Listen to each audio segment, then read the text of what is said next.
Hi, this is a video for anybody who missed class on Wednesday, April 8th from Earth Science. Please get out some loose leaf paper and take notes, okay? We're going to call this class notes on Charles's Law. Okay? All right, so the idea behind this law that this guy figured out many years ago, he came up with the notion that as temperature increases, the volume of a gas will also increase. Okay, so I know you've always heard the phrase hot air rises, and this is part of the reason. All right, so we start out just by writing that as the temperature of a gas increases, the volume also will increase. Okay? And so if we were going to make a graph of this with temperature on the x-axis and volume on the y-axis, the graph would look something like this. So as temperature increases, volume increases. All right, so it's what we call a direct relationship. Okay, the hotter the temperature gets, the bigger the volume is going to get. If you've ever seen a hot air balloon getting blown up, they pump heat into the deflated balloon. They'll, have flames going into the deflated balloon, and in time the balloon gets bigger and bigger and bigger, and pretty soon the balloon takes off. So as they're heating up that gas in the hot air balloon, the volume of the balloon is expanding. All right, so this is pretty easy. This is the idea behind Charles's law. Now there are a couple of equations. So Charles' law equations that you'll be using. All right. When we use it, if you see V, that's going to stand for volume. If you see T, that stands for temperature. And a small k, a lowercase k, if you see that in an equation, that's going to stand for a constant. Okay? Not to be confused with if you see a capital K associated with temperature, those are going to be the units of Kelvin. So just like there's units Celsius or Fahrenheit, there's also another kind of unit called Kelvin, Kelvin degrees. All right, so the couple equations that you're going to see for Charles' law, one of them is simply written like this. Volume over temperature is equal to some constant. Okay? So this equation right here was the original equation that Charles came up with. We are probably going to be using more of the equation that looks like this. V1 over T1. Now what that means is the first volume, meaning the initial volume in the problem, and the initial temperature in the problem. So V1 over T1. This could also be an I for the word initial, okay? So first volume or initial volume. First temperature or initial temperature. All right, so V1 over T1 is equal to V2 over T2. And that 2 would stand for the second volume or the later volume. Kind of like, this is sort of like the before conditions. This would be the after conditions. Okay? This would be the second temperature. So I'm going to put a little cloud around this. This is the equation that we're mainly going to be focused on in our class. Okay? So now, you have a packet. This is your online packet. So I have a paper copy. Open up your Chromebook and get to your student manual for this new topic of the atmosphere, and find the Charles Law computer activity that we started yesterday. And I'm going to go all the way see, we're going to go past this table. So I'm assuming that you're looking in your Chromebook. All right, and then under the table, you're going to get to a place where it says, this is Charles's law. And just beneath that is where we want to be. All right, there are some problems on the next part. So voila, this is where we are. These are your practice problems. This is what we did in class. All right, so I'm going to read it and you follow along. I know this is too small to read, so please, again, open your Chromebook.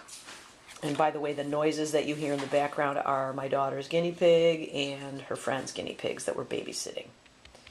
So, if a gas has a volume of 1.25 liters at a temperature of 300 degrees K, what will the volume change to if the container is cooled to 200 K?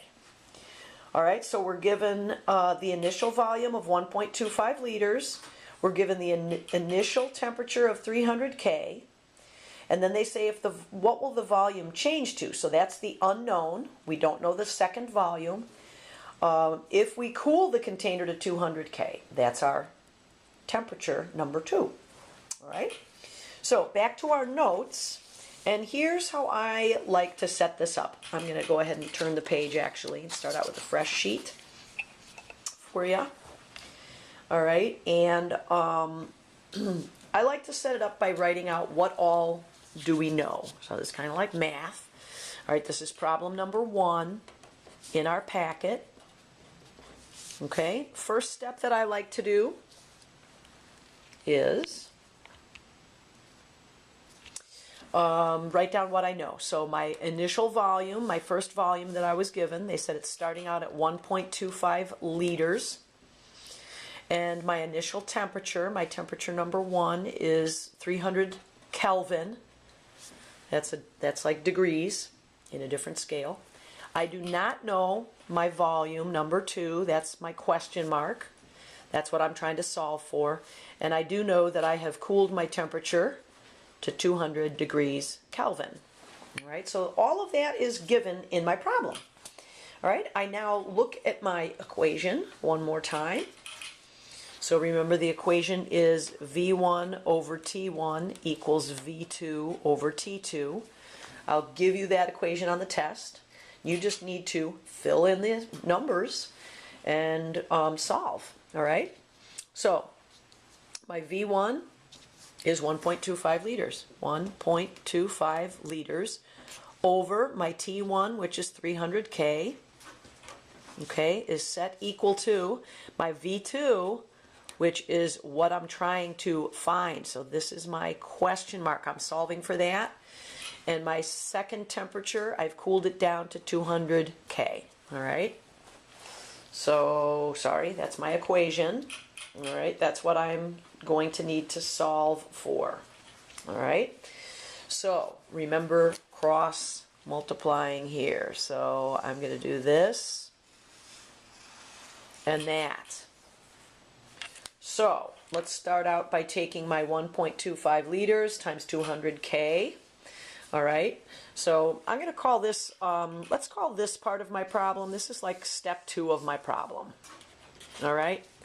That's step 2 of my problem. Step 3 is going to be to solve this thing. So step 3, all right, I'm going to take 1.25 liters, and I like to keep my units. I think that's an important thing, times 200 K, all right, and that is equal to, cross multiply here, V2 times 300 Kelvin.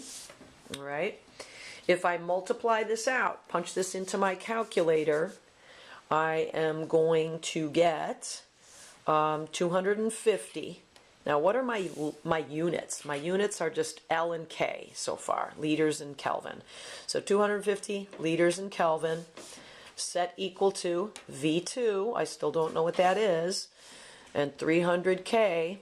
All right. Now, if I want to solve for that, hopefully you know the math trick that I can divide this, take this and divide it by 300 to cancel that out.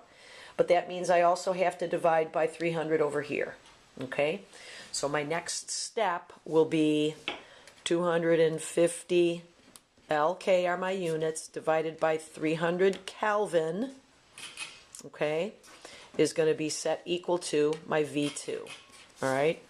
Now, why am I doing that? Again, because I basically want to divide by this here, and I will cancel that out, but I also have to divide by 300K there as well.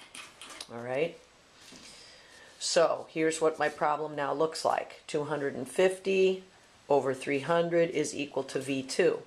So now punch that into your calculator and you have your answer.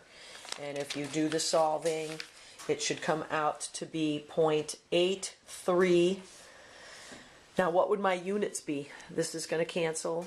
This is going to cancel. So my units will be liters. 0.83 liters. And this is actually like 0.83 repeating. So I'm just going to leave it at 0.83. Don't round up to 1. All right, that's it. That's how you do the first one. Now you look at the second problem in your packet, and basically I want you to try that second problem on your own using using this first problem here as your example. Okay? All right, good luck. Hope this helped.